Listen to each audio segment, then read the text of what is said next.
Et si toute notre foi dans la technologie, cette conviction qu'elle va tout régler, eh bien si c'était en fait une maladie? C'est la question un peu folle, mais très sérieuse que pose un essai qu'on va décortiquer aujourd'hui. Dès le début, ça frappe fort. L'auteur ne mâche pas ses mots. Le techno-optimisme, ce n'est pas juste une façon de voir le monde. Non, non, c'est carrément présenté comme une pathologie, un problème de santé aussi répandu, nous dit-on, que le prédiabète. Rien que ça. Pour bien faire comprendre l'idée, l'essayiste utilise une métaphore assez parlante. C'est comme si, de nos robinets, il ne coulait plus de l'eau, mais du sirop de maïs chaud et froid. C'est partout, on en consomme sans même y penser, et au final, c'est tout sauf bon pour nous. Bon, ok, si le techno-optimisme est une maladie, alors comment on en guérit? Eh bien, l'auteur ne propose pas une petite pilule. Loin de là. Il propose une véritable thérapie de choc. Une sorte de cure de désintoxication. Et cette thérapie, elle a un nom, le protocole de Johannesburg. Attention, ce n'est pas un vrai traitement médical, c'est une expérience de pensée. Une expérience conçue pour nous secouer un peu et nous obliger à remettre en question notre vision, peut-être un peu trop simple du progrès. Alors, en quoi ça consiste ce fameux protocole? C'est simple en théorie. Étape 1, on prend un billet d'avion pour Johannesburg.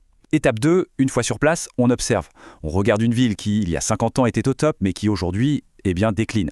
Les infrastructures se dégradent. Et enfin, étape 3, on s'assoit et on se demande, comment est-ce que l'intelligence artificielle, la réalité virtuelle ou les cryptos vont régler tout ça? Le but, c'est de confronter nos grandes idées technologiques à la dure réalité du terrain. Et c'est là que ça devient intéressant. Parce que, bien souvent, cette réflexion, elle échoue. On a beau tourner le problème dans tous les sens, la solution technologique ne saute pas aux yeux. Et qu'est-ce qu'on apprend à ce moment-là? On apprend que la technologie seule, ça ne suffit pas.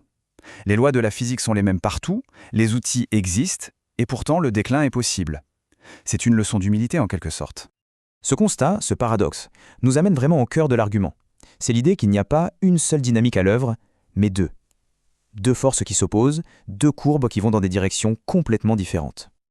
Imaginez, d'un côté, on a la courbe de la technologie.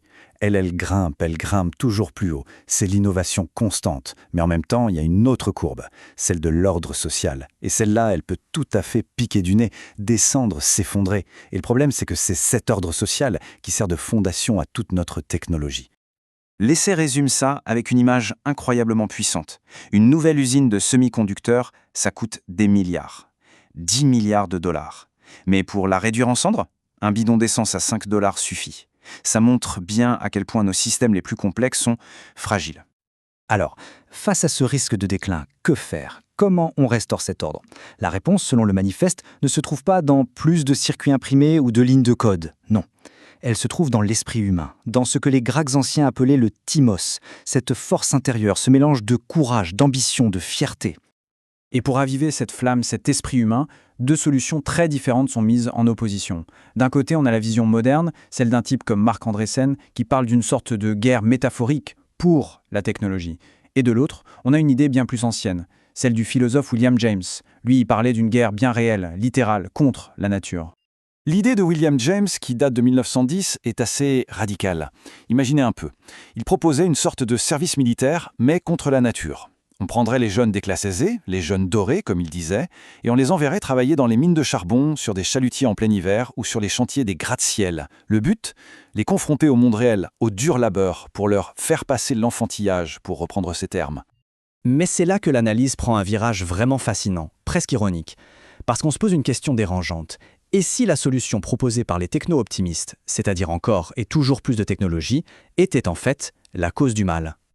Pour bien saisir cette idée, l'essai fait un détour par l'économie et nous parle d'un phénomène bien connu, ce qu'on appelle la malédiction des ressources. L'argument, en gros, c'est que la technologie pourrait être notre nouvelle malédiction des ressources.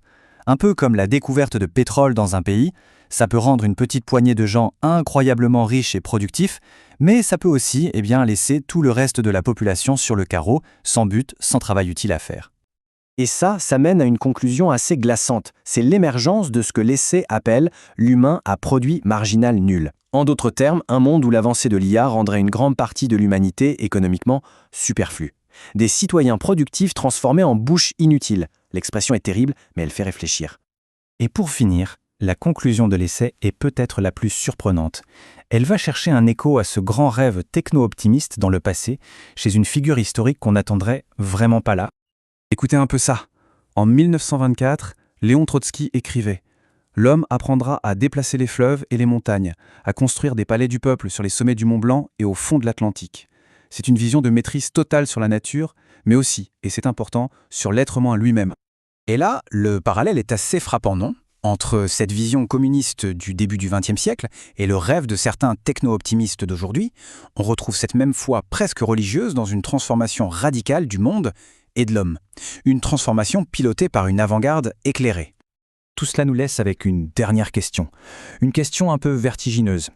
Si la technologie est vraiment le moteur ultime du progrès et de la civilisation, alors comment expliquer que tant de grandes civilisations dans l'histoire se soient effondrées précisément au moment où elles atteignaient le sommet de leur art, de leur savoir-faire technique?